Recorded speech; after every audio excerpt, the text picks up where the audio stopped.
The courtroom hallway smelled like floor wax and something older, something institutional, the kind of scent that clings to buildings where people come to end things.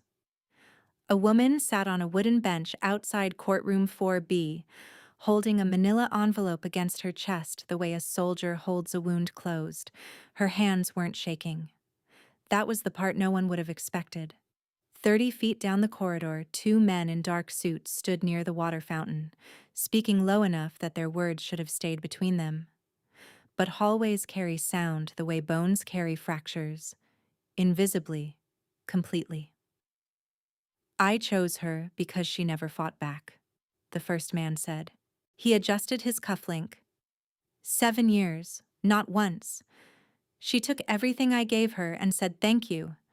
That's the kind of woman you keep. The second man glanced toward the bench. "So what's the problem?" "The problem is, she's sitting in a courthouse holding something in an envelope, and my lawyer can't get her to open it." "What's in the envelope?" "I don't know. That's the problem." 12 feet behind both men, leaning against the wall with his arms folded and his face as readable as a locked safe, a man named Cassiel Morrow heard every word. He wasn't supposed to be in this hallway. He wasn't supposed to care about the woman on the bench or the man discussing her like livestock. But Cassiel had learned something about himself a long time ago. The things he wasn't supposed to care about were always the things that burned the longest. Cassiel didn't move from the wall. He watched the two men walk past him without a second glance, as if he were part of the architecture. He had that quality, the ability to stand in a room and become the wall behind him. It wasn't invisibility. It was stillness, practiced, absolute, the kind that came from decades of understanding that the man who moves first usually loses. He was 58 years old. His face had the topography of a man who had been through weather that wasn't meteorological. A scar ran along his right brow, thin and pale, almost decorative if you didn't know what had put it there. His eyes were the color of riverstone, gray with flecks of something darker underneath, and they had the particular quality of seeing things once and remembering them permanently. He ran a distribution network that stretched from the eastern seaboard to the Gulf. The word legitimate appeared in none of the descriptions people used when they spoke about him in rooms he wasn't in. He employed men who solved problems that couldn't be solved with paperwork. He had relationships with people whose names appeared in newspapers and people whose names never would. He existed in the space between what cities admitted and what cities required. But this hallway, this courthouse, he was here for a property dispute. A building on Vesper Street that a city councilman wanted rezoned. Routine. Tedious. The kind of business that required a signature, not a strategy. He had not expected to hear a man talk about his wife the way farmers talk about fences. And he had not expected the woman on the bench to look up at that exact moment, her eyes meeting his across 40 feet of polished floor, and for her expression to hold absolutely nothing. No fear, no plea, no recognition, just stillness. The same kind as his. He pushed off the wall and walked to a bench at the far end of the hallway. He sat down without hurry, crossed one ankle over the other, and settled into the posture of a man with nowhere particular to be.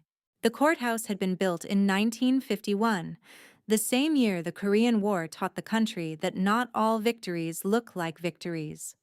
It sat on the corner of Harwick and Prosser in the city of Ashemere, a mid-sized place in the Central Valley that had once manufactured engine parts and now manufactured nothing in particular. The factories had closed in the early 90s. The jobs had followed them out. What remained was a city that still had good bones, wide streets, stone buildings, elm trees along the boulevards, but had grown quieter decade by decade, the way a house settles after someone leaves and no one rearranges the furniture. The courthouse itself was limestone and dark wood, with ceilings high enough to make voices small.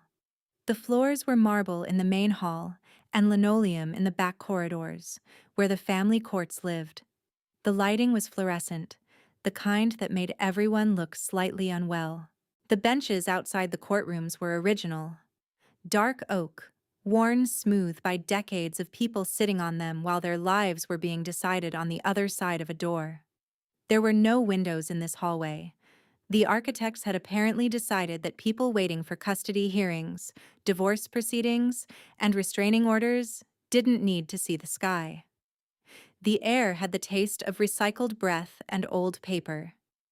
A water fountain hummed in the corner. A clock on the wall ticked with a mechanical indifference that made seconds feel longer than they were. On the bench outside 4B, the woman with the manila envelope hadn't moved. She sat with her back straight and her ankles crossed and her coat folded beside her, a navy wool coat that was well made, but not new. Her shoes were clean. Her hair, dark auburn, shoulder length, was pulled back with a single clip. She wore no jewelry except a watch, and she checked it now with the quiet precision of a person who was counting something more important than minutes. The hallway was nearly empty. A clerk walked past with a stack of folders. A lawyer spoke into a phone near the restroom entrance, his voice rising and falling in the cadence of someone who billed by the hour. Somewhere deeper in the building, a door closed, and the sound traveled through the corridor slowly, inevitably, touching everything. This was a place where endings came with paperwork. And the woman on the bench had hers ready. Her name was Revka Solin. She was 34 years old, and she had spent the last 7 of those years learning how to become invisible inside her own life. She hadn't always been this still. There were photographs somewhere. In a box she couldn't access anymore, in a house she no longer thought of as hers, that showed a different version of her. A woman with loose hair and a wide laugh, standing on the steps of the University of Ashmere's library, holding a stack of books on behavioral economics, with a coffee balanced on top like a dare. A woman who had once argued with professors, who had once stayed up until 3 in the morning writing papers that challenged theories no one in her department wanted challenged. A woman who had opinions and volume and edges. That woman had met Davin Solin at a fundraising gala in her final year of graduate school.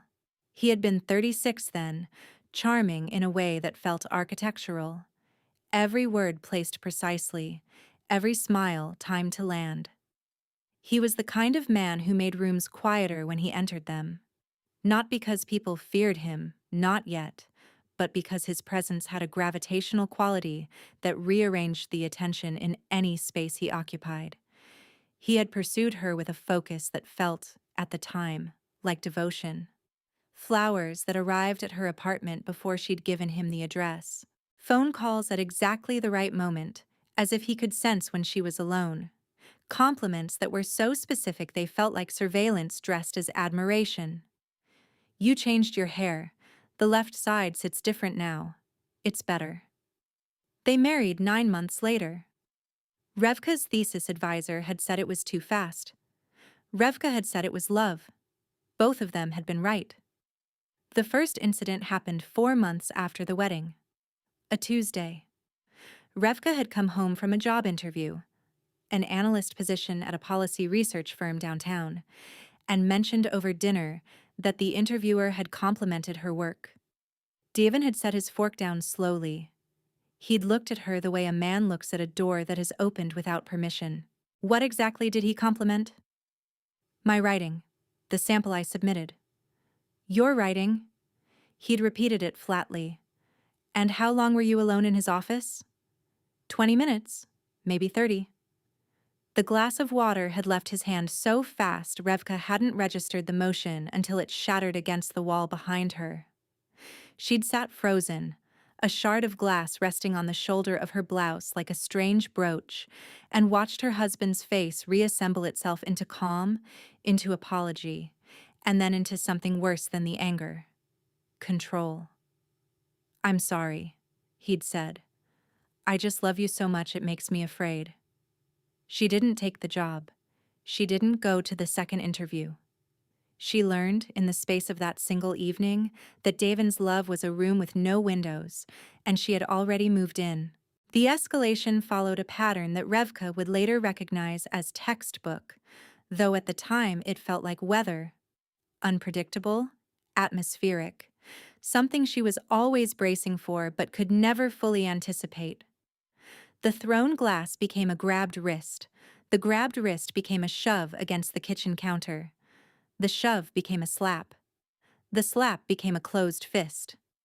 Each step arrived with an apology that was so precise, so emotionally fluent, that Revka sometimes wondered if Davin had rehearsed them. He targeted places clothing would cover: upper arms, ribs, the back of her thighs.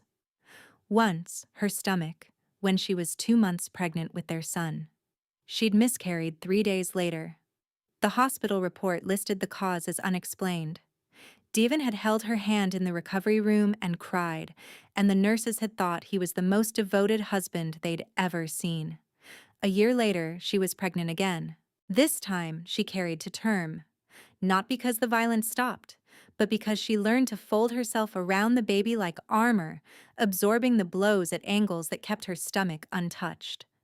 The isolation came next, layered so gradually that Revka didn't recognize it as a strategy until it was complete.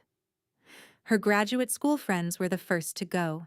Devin found reasons to cancel every dinner, every coffee, every phone call, until the invitations stopped coming. Her sister Marette, who lived 2 hours north in Calendon, was next. Davin manufactured a fight over a family loan that had never existed, and Marette, hurt and confused, had stopped calling. Her colleagues at the part-time consulting work Davin allowed her to do were kept at arm's length by his habit of arriving unannounced at her office, standing in the doorway with a smile that everyone else read as affection and Revka read as inventory. By year 5, she had no one, no friends, no family within reach, no colleagues who knew her well enough to notice how she flinched when a door closed too quickly.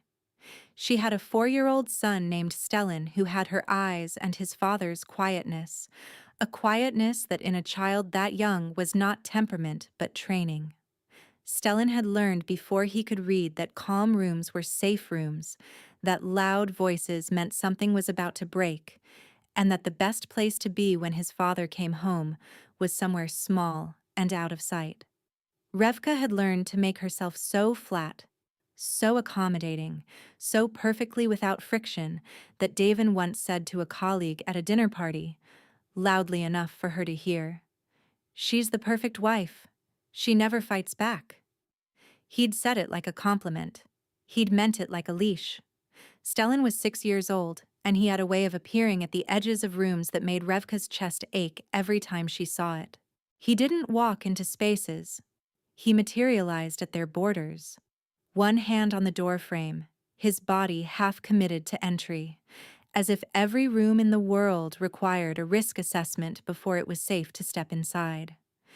He was small for his age, with dark hair that fell across his forehead and a habit of pushing it back with the heel of his hand, a gesture so precise and adult that strangers sometimes commented on it. He had brown eyes that watched everything and a mouth that said almost nothing. At school, his teacher had written on his first report card, "Stellan is exceptionally observant. He is kind to his classmates but rarely initiates interaction. He prefers to work alone." She had underlined the word prefers as if she suspected it wasn't the right word, but didn't have a better one. On the morning of the courthouse, Stellan had been staying with Davin's mother, Lorna, a woman who treated her son's violence the way some people treat structural damage, acknowledged privately, denied publicly, and concealed with fresh paint. Lorna had once told Revka during a holiday dinner that marriage required a tolerance for imperfection. She had said it while looking directly at the bruise on Revka's collarbone that her dress hadn't quite covered. But Stellan, the thing about Stellan that kept Revka awake at night, the thing that had eventually made her do what she was about to do, happened 3 weeks before the courthouse morning. It was a Saturday. Devon had come home from a business meeting in a mood that Revka could read from the sound of his car door. The slam told her everything the next hour would contain. She had sent Stellan to his room. She had stood in the kitchen and waited for it. The yelling came first, then the accusations. She had moved something on his desk. She had answered her phone with the wrong tone. She had looked at him during breakfast in a way that suggested she was thinking something she shouldn't be thinking. Then the hands, against her shoulders, against the wall. Her head striking the edge of the cabinet hard enough to blur her vision for a full second. When it was over, when Davin had gone to the garage to smoke and let the adrenaline leave his body, slowly, with his hands on his knees, breathing like a man who had just exercised, Revka had walked to the bathroom to clean the small cut on her hairline. Stellan was standing in the hallway. He wasn't crying. He wasn't shaking. He was standing with his back against the wall and his hands pressed flat at his sides, and he was looking at his mother with an expression that Revka would carry with her for the rest of her life. It wasn't fear. It was study. He was absorbing the information and filing it somewhere deep inside himself where it would become the architecture of how he understood the world. And then he'd said it, quietly, without inflection, like a boy reciting something he'd memorized. "It's okay, Mommy. I'll be quiet so he doesn't do it again." 6 years old, and her son believed that his own noise could trigger his father's fists, that the violence was a consequence of imperfection, of someone failing to be small enough. He believed it was a system, and he had decided to become its most obedient component. Revka had knelt down and pulled him against her and held him so tightly that he'd whispered, "You're squeezing too hard, Mommy." She'd loosened her arms, but a wire inside her had tightened, deep behind her ribs, behind 7 years of being the woman who never fought back. A force that wasn't rage and wasn't courage and wasn't desperation, but was somehow all three pressed into a single point of absolute clarity. She was done. Not cracked. Not broken. Done. The way a lock is done when the key finally turns. Caziel Morrow was still seated on the bench at the far end of the hallway. He had been watching the woman for the last 11 minutes with the same expression he wore during negotiations, neutral, patient, cataloging. But underneath the surface, a door was opening that hadn't opened in a very long time. He was remembering. His mother's name had been Fenella. She had come to Ashenmere from the coast when she was 22, carrying a suitcase with a broken clasp and a belief that the Central Valley was far enough from her family's wreckage to start over. She'd been wrong about that, but she'd been right about one thing. She'd been strong enough to survive being wrong. Fenella had married a man named Borin Morrow when Cassiel was 3. Borin was not Cassiel's biological father, but he occupied the role the way some men occupy houses, by filling every room with his presence until there was no air left for anyone else. He was a mechanic by trade and a drinker by devotion, and the distance between the two narrowed every evening at approximately 6:45 when the first bottle opened and the atmosphere in the apartment shifted like a barometric drop before a storm. Borin didn't hit Fenella every night. That would have been predictable, and predictable violence can be mapped, prepared for, absorbed. Borin's particular cruelty was irregularity. Some nights he came home singing. Some nights he brought flowers. Some nights he sat in his chair and read the newspaper and said nothing, and the tension was so thick that young Cassiel would lie in his bed with his eyes open, counting the seconds between sounds, trying to calculate whether tonight was safe or whether tonight was the other thing. The other thing had a rhythm of its own. A comment first. Something about the food, the house, Fenella's appearance, then the volume, then the hands. And then, always, the quiet afterward, the terrible stillness of a house absorbing what had just happened into its walls and its carpets, and the spaces between its furniture. Caziel had been 8 years old when he'd figured out the pattern. He'd realized that on the mornings after Borin hit Fenella, she would make pancakes. Not because she wanted to, but because pancakes took longer to make, and the longer she stood at the stove, the longer she could keep her back to the room and her face away from her son. She was hiding the evidence with breakfast. She was turning bruises into batter. He'd never told her he knew. He'd just eaten the pancakes and said thank you, and gone to school, and sat in class with the knowledge pressing against the inside of his chest like a fist that wouldn't open. Fenella had left Boren when Cassiel was 11, not because the violence stopped, but because one night Boren had turned his hands toward Cassiel himself, a backhand across the mouth for leaving a light on. And Fenella, who had absorbed everything for 8 years without making a sound, had picked up a cast iron skillet and hit Boren across the shoulder so hard he'd dropped to one knee. They'd left that night. Fenella had driven to a motel 40 miles south with a cracked taillight and no plan.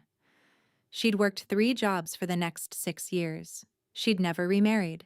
She'd died at 59 from a heart that had been asked to carry too much for too long. Cassiel had been holding that skillet in his memory for 47 years, and sitting in this courthouse hallway, watching a woman hold perfectly still while her husband discussed her like property, he could feel the weight of it again. Cassiel waited until the 2 men had disappeared around the corner toward courtroom 2A. Then he stood from his end of the bench and walked to the water fountain, pressed the button without drinking, and stood there for a moment as if deciding something. Then he turned and walked back. Not to his original position, but closer. He sat down again on the same bench, 6 feet from her, leaving the full middle section empty between them. He placed his hands on his knees. He looked straight ahead at the opposite wall, where a framed photograph of a retired judge stared back with the vacant authority of a man who had never questioned his own importance. Revka registered his proximity immediately. His size, his hands, the distance between his body and hers, the location of the nearest exit, the weight of the envelope in her arms. All of it processed in under a second. The threat calculus of a woman whose survival had depended on reading rooms faster than the rooms could change. He kept his eyes forward. For 2 full minutes, neither of them spoke. The clock on the wall ticked. The fluorescent light above them flickered once and steadied. Somewhere in the building, a child laughed, a bright, startled sound that seemed to have wandered into the wrong hallway. "You're holding that envelope like it's the only thing keeping you upright," Cassiel said. His head stayed forward. His voice was low, unhurried, and had the texture of a man who chose every word one at a time for a specific purpose. Revka stayed silent. Her fingers tightened on the manila paper. "I'm not asking what's inside," he continued. "That's yours. I'm just telling you what I see. A woman sitting outside a courtroom holding something heavy, and 2 men down the hall talking about her like she's a door they forgot to lock." Revka's breath caught. Not visibly. She'd trained that out of herself years ago. But somewhere deep in her chest, a small door opened 1/2 inch. "You heard that?" she said. It wasn't a question. "I hear most things." "Then you heard what he said about me." "I heard what he said. I didn't hear anything about you. I heard a man describe what he thinks he owns. That's not the same thing." The distinction landed in Revka's chest like a key turning. Because Davin had described her for 7 years. To friends, to family, to his mother, to waiters and colleagues and strangers at parties. And every description had been a frame, a container, a definition that she was expected to live inside. The quiet wife, the agreeable one, the woman who never fought back. And here was a stranger on a bench, drawing a line between what a man says and what a woman is, and doing it so simply that the truth of it was almost unbearable. She looked at him for the first time. Not the scanning glance she'd given him before, but a real look. He was older than she'd thought. His face had the quality of a thing carved rather than grown, angular, deliberate, marked by time in ways that didn't soften it but deepened it. His eyes, when they finally turned to meet hers, held no warmth. But they held no threat either. They held something rarer. Recognition. "I don't need help," she said. The words came out automatically, the same script she'd written for every concerned nurse, every suspicious neighbor, and every teacher who looked at her a beat too long during school pickup. "I know you don't," Cassiel said. "I watched you sit on this bench for 11 minutes without moving, without checking your phone, without looking at that door once. You're not waiting for someone to save you. You're timing something." Revka said nothing, but the corner of her mouth shifted. Not a smile, not quite, but the ghost of something that might have been won in a life where smiling hadn't become a calculated risk. "Whatever's in that envelope," Cassiel said, "you've been carrying it longer than today." 2 years, Revka said. She hadn't meant to say it. The words had simply walked out of her mouth like a child wandering into a room full of strangers, blinking in the light. Cassiel nodded once. He let the number sit. He sat on his section of the bench and let the space between them remain open, not empty, but available, holding room for whatever came next, without demanding that anything did. It was Revka who spoke next. Not because he asked, not because he pushed, but because something about this man's presence, still, undemanding, requiring nothing, reminded her of how she sat in waiting rooms during Stellan's doctor appointments. Patient, present, taking up no more space than necessary. "He'll come out of that courtroom in about 40 minutes, she said, her voice low, directed at the floor between her shoes. "He thinks I'm here to support him. He has a tax case. Something about a property he underreported. His lawyer told him to bring me because judges like seeing a wife in the gallery. It makes a man look stable." She paused. "He doesn't know I'm here for a different courtroom." Cassiel's expression held steady, but his eyes shifted. A fraction of a degree, like a compass needle responding to something magnetic entering its range. "I filed for divorce 14 months ago," Revka said, secretly, through a legal aid clinic on the south side that operates out of a church basement on Tuesday evenings. "A lawyer named Brannigan Holt took my case pro bono. He's handled 46 domestic violence divorces. He has a 91% success rate on custody. He's in courtroom 6C right now, waiting for me." She touched the edge of the envelope. "Brannigan had the finalized documents waiting for me when I arrived this morning. I picked them up from his paralegal in the lobby before Davin parked the car. He saw the envelope when he caught up with me, but I told him it was paperwork from the insurance company. He didn't press. He never does when things sound boring enough." She paused. "This has everything. The divorce petition, a request for sole custody of my son, an emergency protective order, a detailed affidavit documenting every incident of abuse over 7 years, dates, descriptions, and medical records I collected from 3 different hospitals under 3 different explanations, photographs I took of bruises at 2 a.m. in the bathroom mirror with a burner phone I bought with cash from a convenience store 18 months ago. A phone Davin has no idea exists." Her voice was steady. Not calm, steady. There is a difference. Calm is the absence of disturbance. Steady is the presence of control over a disturbance that hasn't stopped. "I have a statement from Stellan's school counselor documenting behavioral indicators of a child living in a volatile household. I have a handwritten letter from my sister Marit, who Davin cut off from me 5 years ago, confirming that she witnessed him grab me violently at a family gathering in Callandon, and that Davin threatened her afterward to keep quiet. I got that letter by mailing Marit a note inside a birthday card for her daughter, because Davin monitors my email and my phone, my real phone, and checks the call log every night like a man balancing a ledger." She looked up. Her eyes were dry, not because she wasn't feeling, but because she had cried so much over 7 years that her body had reclassified tears as a luxury it could no longer afford. "I have a lease for an apartment on Gresham Street, 1 bedroom. First and last month paid with money I saved over 2 years by skimming small amounts from the grocery budget. $3 here, $5 there. Davin gives me a household allowance in cash every Monday. He counts the receipts every Sunday. So I started buying store brand instead of name brand on certain items and pocketing the difference. Sometimes it was 80 cents. Sometimes it was $2. Over 23 months, I saved $4,260. Cassiel's right hand, resting on his knee, slowly closed.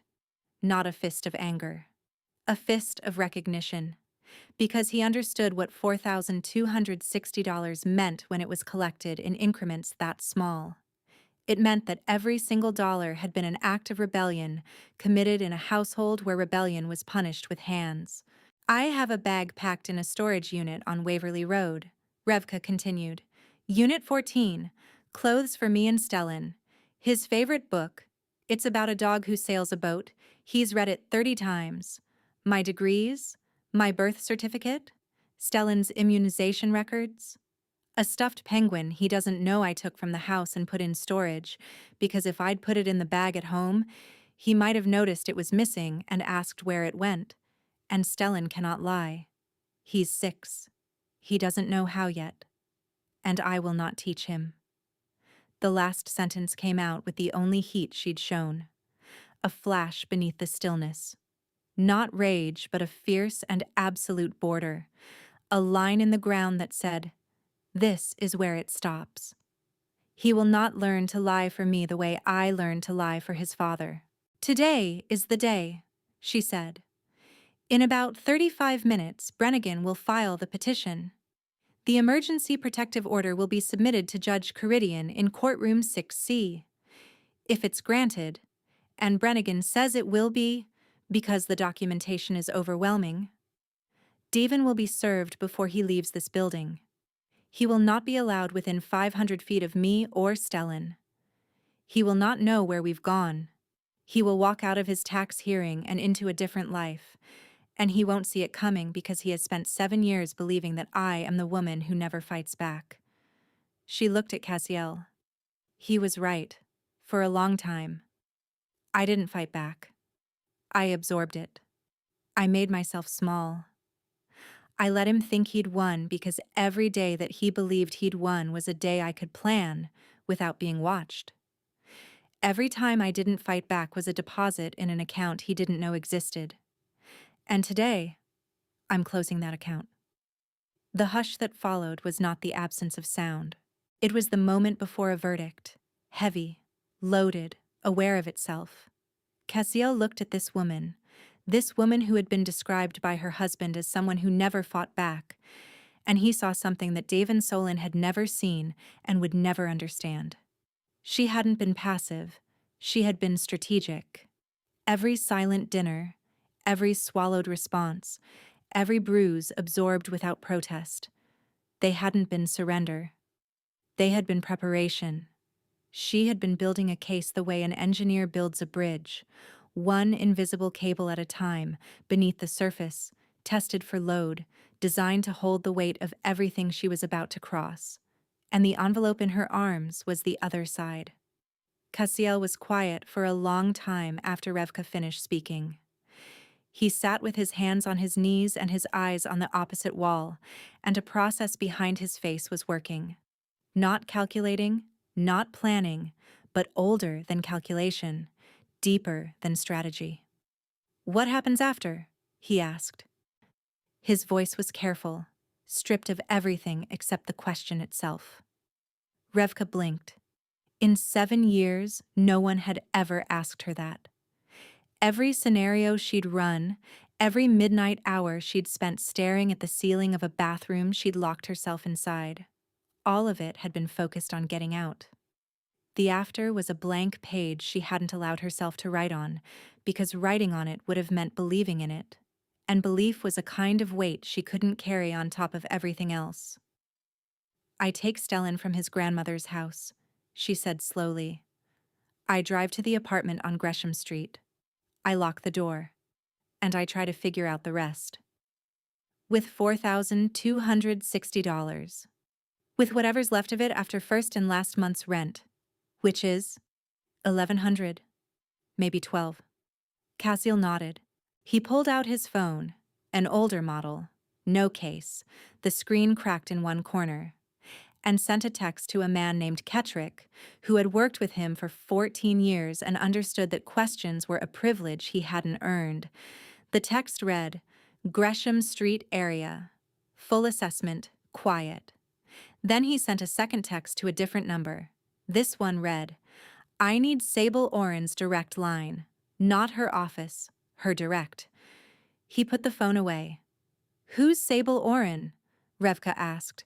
She had the instinct of a woman who had survived by tracking information. Every name, every number, every variable that could become a threat. She's a forensic family law attorney, Kaziel said. She doesn't advertise. She doesn't have a website.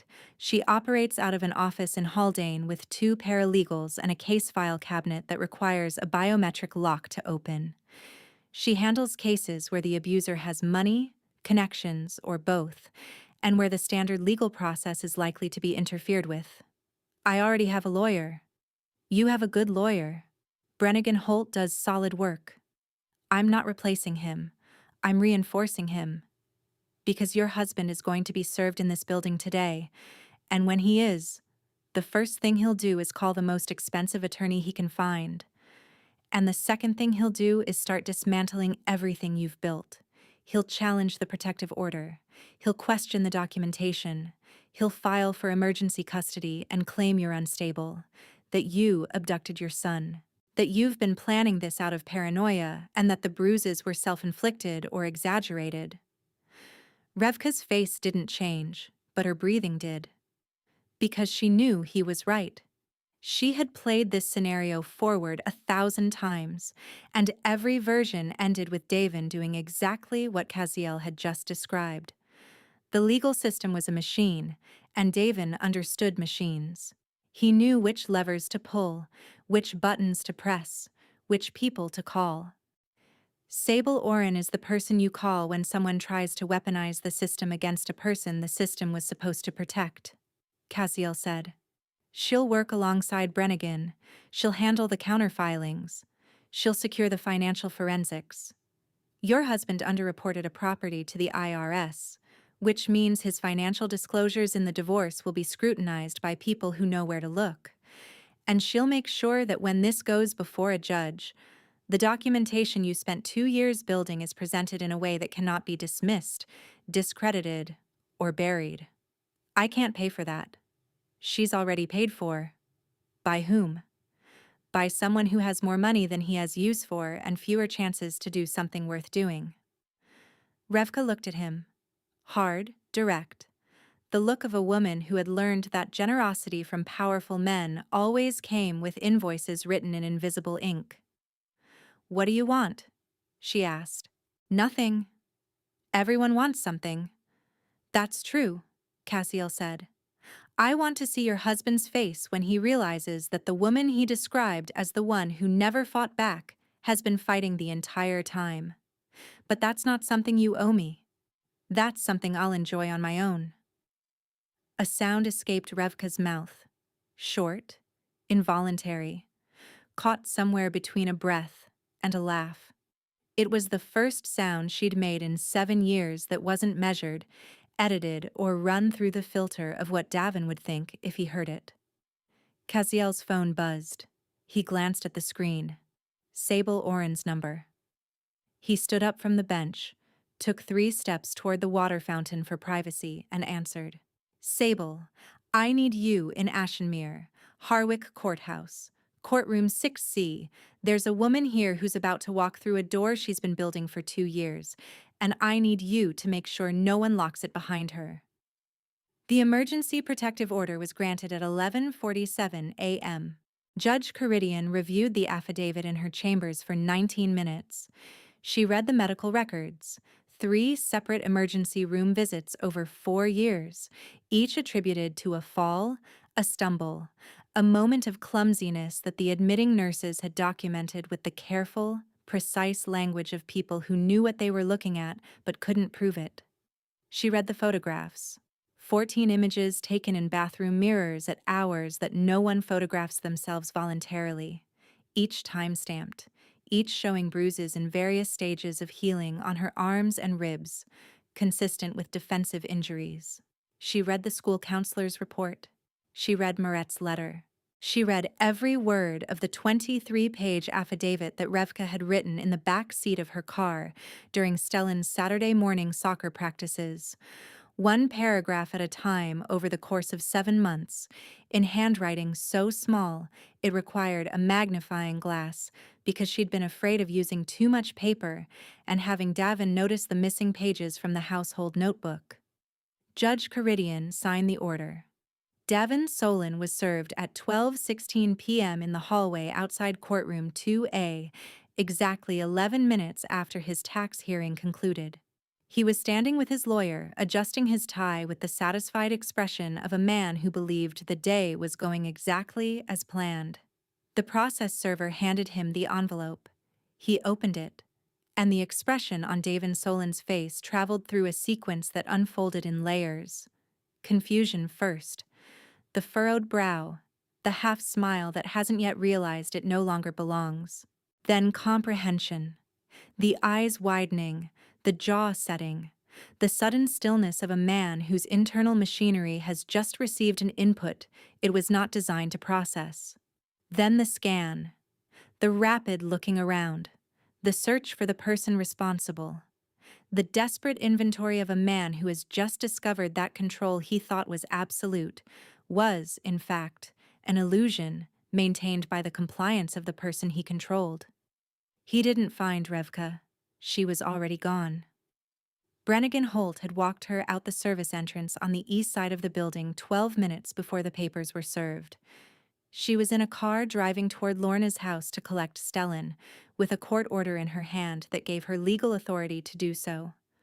What happened next happened fast. Davin called his lawyer. His lawyer called a family attorney named Vanek, who charged $600 an hour and had a reputation for aggressive counterfilings. Vanek filed a motion to challenge the protective order by 3 p.m. He filed a second motion for emergency temporary custody, claiming Revka had demonstrated erratic behavior and had removed the child from his grandmother's care without authorization. He filed a third motion requesting a psychological evaluation of Revka. All 3 motions were answered by 4:30 p.m., not by Brannigan Holt alone, but by Brannigan Holt and Sable Oren, whose response brief was 17 pages long and included a forensic accounting preliminary report that cross-referenced Davin's tax hearing documents with his financial disclosures in the divorce petition and identified 11 discrepancies totaling over $340,000 in unreported income and undervalued assets. The psychological evaluation request was dismissed by Judge Caridian the following morning. Her written opinion was 3 sentences long. The final sentence read, "The court finds no basis for evaluating the mental fitness of a woman whose 2-year documentation effort demonstrates a level of clarity, organization, and foresight that this court frankly wishes it saw more often." Davin's emergency custody motion was denied the same afternoon. The school counselor testified by phone. Moret testified by video link from Callandon, her voice shaking, but her words exact. And Brannigan Holt presented the 14 photographs in a sequence that moved through the courtroom like a change in pressure. Slow, undeniable, altering the atmosphere of every face in the room. Davin sat in the gallery with Vanek beside him and watched his wife's compliance. The compliance he had mistaken for submission, the compliance he had cultivated and prized and boasted about at dinner parties. Dismantle his life with the precision of a surgeon removing something malignant. The custody ruling came 4 days later. Sole custody to Revka Solon. Supervised visitation for Davin, pending completion of a court-mandated anger management program and a psychological evaluation, not of Revka, but of him. The judge's language was measured, clinical, and devastating. Every word chosen to carry exactly the weight it needed and no more. Davin's lawyer filed an appeal. Sable Oren was ready for it the way a river is ready for a stone. She let it come. She let it land. And then, she moved around it. The apartment on Gresham Street was on the third floor of a building with a green awning and a front door that stuck slightly when it rained. The hallway smelled like someone else's cooking. Garlic, onion, something warm. And the carpet was worn in a path down the center from years of people walking the same route to the same doors. Revka unlocked the apartment and stepped inside, and stood there for a moment. It was small. One bedroom, a galley kitchen with a window above the sink that looked out onto a brick wall, a bathroom with a shower stall and no tub, a living room that was generous only if you'd never seen a generous living room. The walls were white. The floor was hardwood, scratched in places, creaking in others. There was nothing on the walls. No furniture except a folding table and 2 chairs that the legal aid clinic had arranged through a donation program, and a mattress on the bedroom floor that still had the plastic wrapping on one corner. It was the most beautiful room Revka had ever stood in. Stellan came in behind her, holding her hand with his left and carrying his backpack with his right. He paused at the threshold, one hand touching the frame, and looked at the empty apartment with the analytical seriousness of a building inspector. "Is this our house?" he asked. "It's our apartment." "Is it just us?" "Just us." Stellan processed this. He walked to the center of the living room and turned in a slow circle, his sneakers squeaking on the hardwood. He looked at the kitchen. He looked at the window.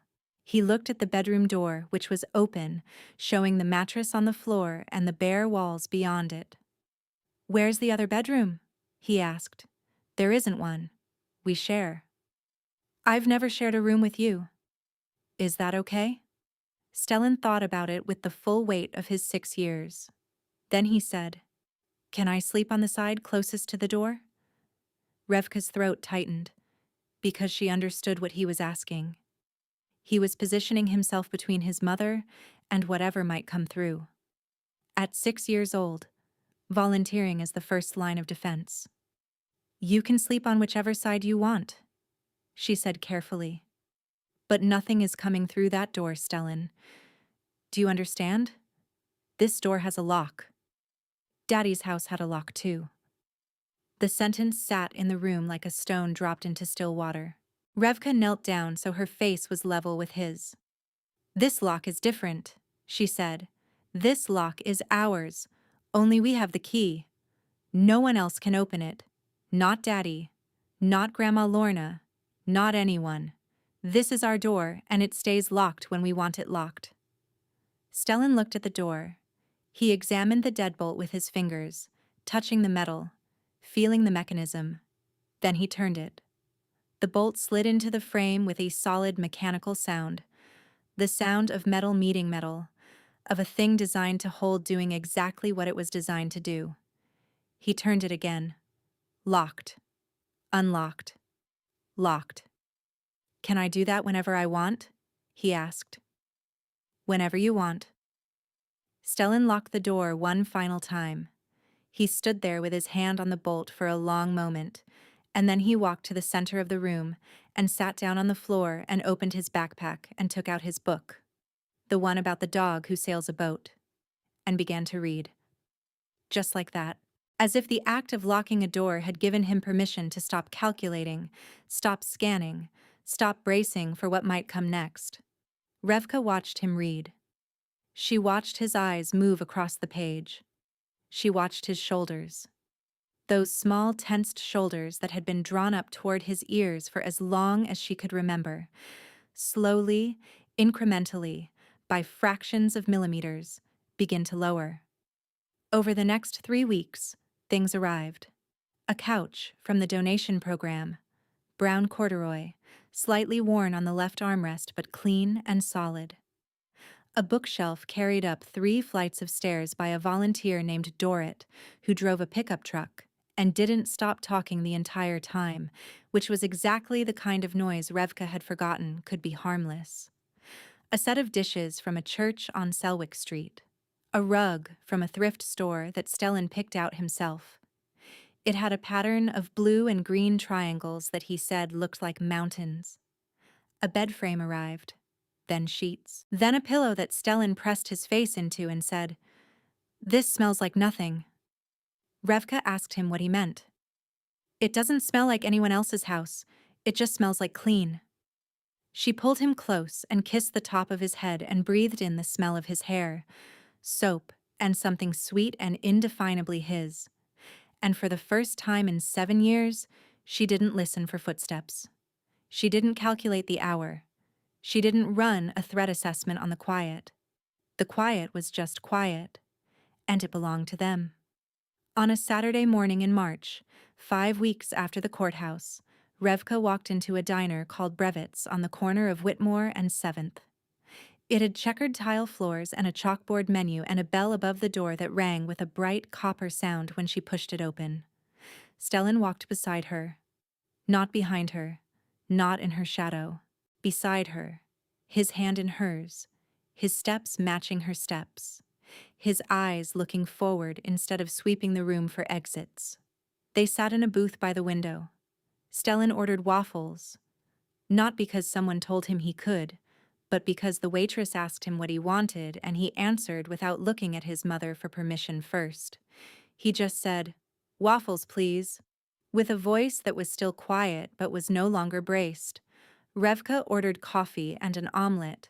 She ate the whole thing. She didn't wrap the second half in a napkin.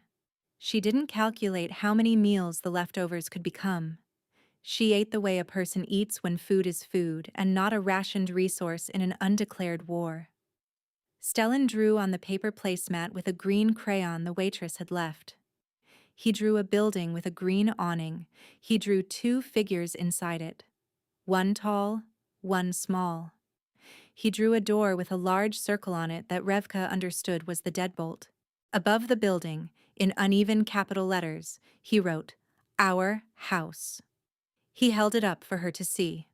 "That's us," he said, "and no one else." Revka took the drawing and held it against her chest the way she had once held the manila envelope, tightly, completely, as if the paper contained something that could not be allowed to fall. Outside the window, across the street, a dark car was parked beneath an elm tree that had just begun to show its first spring leaves.